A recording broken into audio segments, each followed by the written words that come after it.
Am I the jerk for telling my fiancé that if he doesn't want my little brother to be a part of our wedding, then I don't want to be a part of this marriage? Posted by you/QuitLady3013. I'm 30F and currently 2 months pregnant with my first child. I'm engaged to my fiancé of 3 years, James, 31M. For a little background, when I was 15, my parents had my baby brother. 5 years later, when I was 20 and Matt was 5, my parents and Matt were driving home when they got into an accident, resulting in my parents' death.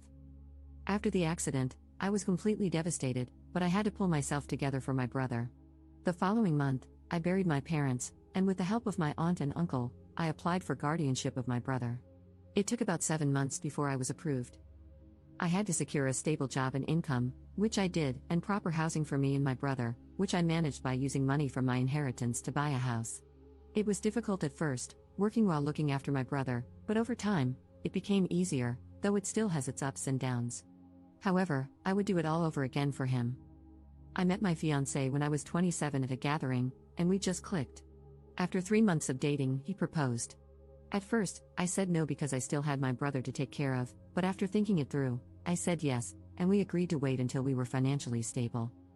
At the beginning of this year, we decided to finally tie the knot, especially since I was pregnant and didn't want my baby to be born out of wedlock. We started the wedding preparations, and it was set for October. However, after what happened last Saturday night, it looks like there might not be a wedding. We've had disagreements before, but we always resolve them.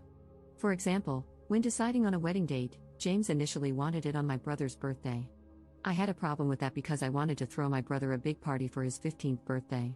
I suggested the week after, but we argued. He even ran to his mother to try to convince me, but I stood my ground, stating that my brother's birthday was important to both of us. There was some more fighting, but in the end, we reached a resolution. Then there were the roles I wanted my brother to play in the wedding. At first, I suggested that Matt be James's best man, but James wanted his best friend instead. I said okay. Then I suggested Matt be the ring bearer, carrying the rings on a little pillow, but James wanted his nephew for that role. Again, I said okay and let it go. On Saturday morning, I was watching a TikTok video where a bride asked her male best friend to be her man of honor, and I thought it was sweet. So, I decided to suggest it to James. That night, when he came home, I was in the kitchen while my brother was at a sleepover at his friend's house. As James entered, I sat down and said, "I have the perfect role for Matt." "James, what's that?" "Me, I thought he could be my man of honor. And instead of wedding parties pairing up as couples, they could walk out as singles." "James, what?" "Me, man of honor, or I'll call it my brother of honor. It would be lovely." "James, but I thought you wanted my sister to be your maid of honor." "That wouldn't work." "Me, I never agreed to that." "And what about my brother? I want him to play some role in my wedding." "James, I was thinking he could be a guest and just sit in the rows." I was completely shocked. I wanted my brother to be part of my wedding, not just some side guest. I didn't know what to say. His whole family was playing some part in the wedding, and most of my bridesmaids were his cousins, only 2 were close friends. Yet, he couldn't grant me this? I stopped what I was doing and told him no. It was my wedding too, and I wanted my brother to be my man of honor. He insisted that his sister was a better choice, and that my brother should just be a guest. He also said he didn't want children in the wedding party. I completely lost it, and the argument escalated from one issue to the next. Since Saturday, James hasn't come home. He only sent his brother to pick up some of his things, and his mother and sister have been blowing up my phone, calling me selfish and saying, "So what if your brother is a guest?" The last time they called was Wednesday night, and I went back crap insane on both of them, using language I'm not proud of. I ended the call by saying, "Yes, my brother is more important than James in this wedding. If it's happening, I will never put James ahead of Matt, so I'm effing sorry. Tell James to contact me if he wants to talk things out." Notable comments. Commenter. I was going to suggest your brother walk you down the aisle, but then I kept reading. This is just filled with red flags. I'm gonna bypass the whole fact that your fiancé has filled every bit of the wedding roles with his family members. And out of 365 days in the year, he wanted the wedding to be on your brother's birthday. I'll simply say, I'd bet money on your fiancé pushing for your brother to leave the house after the wedding so that it's just your family, him, you, and the baby. Not the jerk, call off the wedding. Commenter. Your dude dropped his mask a bit too soon, he thought he had you locked down. It's better to untangle yourself now and call it a bullet dodged. You deserve better. Update 3 weeks later. Hello everyone, I'm very sorry I didn't get to update you earlier due to being busy with work, canceling all my wedding preparations, and preparing Matt for sports camp. I want everyone to know that I will not be marrying James. We broke up. Well, on Friday, the week after posting my original post, I got a message from James asking to meet and talk. I agreed, but only if I could choose the day, which he accepted. I picked Sunday since I knew Matt wouldn't be home all day. After notifying James, he arrived around midday with his mother. I was shocked when I opened the door and let them in. They sat in my living room without saying a word for a few seconds, making the moment even more awkward. Then James finally spoke, saying he was sorry for leaving and staying away because he needed time to think. His mother then started condemning me, saying I wasn't acting like a future wife and that I should consider my future husband's thoughts, along with many other comments. She said to me, I'm disappointed in you. You're getting married, and you need to stop acting like this toward your future husband. I scoffed at that, then turned to James and asked what his problem with my brother was. It turned out his issue was that I was giving more attention to my brother than to him. He sat there silently for a while before finally stating that he wanted a life with me and our unborn child, but not with Matt. I felt utterly disgusted as he continued, explaining that after the wedding and the baby's birth, he thought he could convince me that raising both a baby and a teenager would be too difficult for us. He said it would be best for me to send Matt to live with my uncle and aunt, though he would allow me to continue supporting Matt financially. I was completely shocked. Before he could say anything else, I told him, sorry, but no, that isn't happening. My brother isn't going anywhere. I stood up, took off the ring, handed it back to him, and told him it was over. Both he and his mother immediately started arguing, saying I didn't have to do that, and that I would regret my decision. James began crying, begging me to reconsider, but I simply walked to the door, opened it, and gestured for them to leave. A few minutes passed before they finally walked out, with James still crying and pleading while his mother called me nasty names. Later that evening, his sister and mother blew up my phone, cursing me out. I only responded to tell them to have James come pick up his remaining belongings. There are a few things I would like to respond to. 1. I saw many asking why I didn't choose Matt to walk me down the aisle.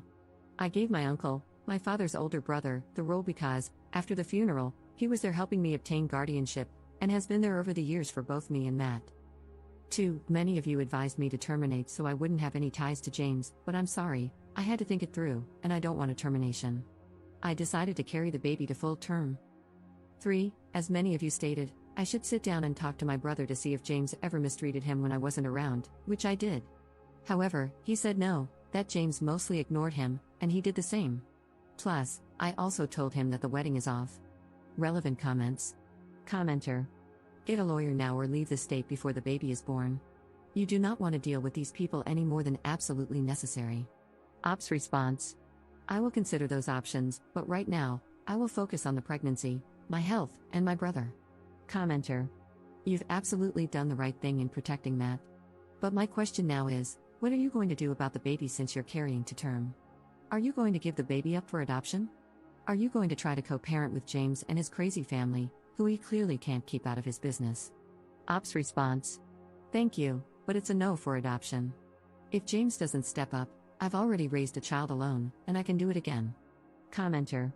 The problem isn't whether James steps up or not, he'll fight for custody because of his mother, and once he has some, your kid is going to spend 100% of James's custody time with his harpy mother, who will be feeding them a whole lot of lies about you, directly. This is going to be very, very hard for you to avoid because if he fights for custody, even across state lines, he will almost definitely get it. Once the kid is in his custody, he will let his mother do whatever she wants. And if he's taking the kid out of state every summer, all summer, you have a very real problem on your hands regarding what they're going to tell them about you for 2 solid months. I'm not telling you what to do regarding the pregnancy, but you are signing up for decades of misery dealing with these people, and they very well might succeed in turning your own kid against you. Imagine your 10-year-old coming home after 2 months of being raised by your not mother-in-law, crying, I don't get to have 2 parents because you love your brother more than me or daddy. Because that will happen. Ops response. I honestly get where you're coming from, but I'm prepared to fight tooth and nail to get full custody. I'm taking screenshots of the messages his mother and sister are sending me, and I'm planning to seek out a lawyer and begin the process. So, thank you for your concern. Second update 6 months 2 weeks later. Hello everyone, first and foremost, Happy New Year. It has been a while since my last update, but I'm back to provide some news. I want everyone to know that I gave birth to a beautiful baby boy whom I named after my father, and things have been going well between me and the baby. Matt is excited to have the baby around. My uncle and aunt were present during my labor and delivery, and the day after my son was born, James and his parents visited the hospital. However, I only allowed James to see our son. According to my aunt, James's mother attempted to make a scene but was quickly silenced by my uncle, who threatened her with police action. My aunt and uncle moved in after my discharge and will stay with me until June. That isn't the only update I want to share. Last Friday, James came over to see the baby after asking to talk. He asked if there was ever a chance for us to get back together, to which I immediately said no, telling him that the day I returned the ring was the last time we had a romantic relationship and that all I'm looking for and hoping for from him is a co-parenting relationship. It took 10 minutes before he reacted, but he agreed and left. So, I'm currently looking for and scheduling meetings with lawyers to establish a suitable co-parenting schedule for us, which I hope he agrees to.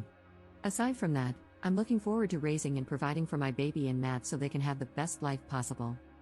I'll keep everyone posted on any updates, and once again, thank you for all of your comments and support. Notable comments. Commenter. Congrats Op, so glad you, the baby, and your brother are happy and doing well. Make sure you get sole custody and supervised visits for James so his mother and sister don't get any time alone with your son. They'll be a disruptive and dangerous influence on him. Include clauses stating that your child and brother son should be raised by your aunt and uncle in case of an unexpected death, and if your brother is of legal age, he can be considered as well. Don't underestimate the grandma or sister, they'll dig in for a fight, and I wouldn't be surprised if they tried to abduct him if they thought they could get away with it. As another poster mentioned, make sure all their unhinged behavior is documented, the calls, texts, outbursts at the hospital and your home, so it can help with your custody case. Even consider a restraining order against those two harpies for all the abuse they heaped on you while you were pregnant. But make no mistake, that beach will continue to come for you and the baby. Keep your guard up and fight.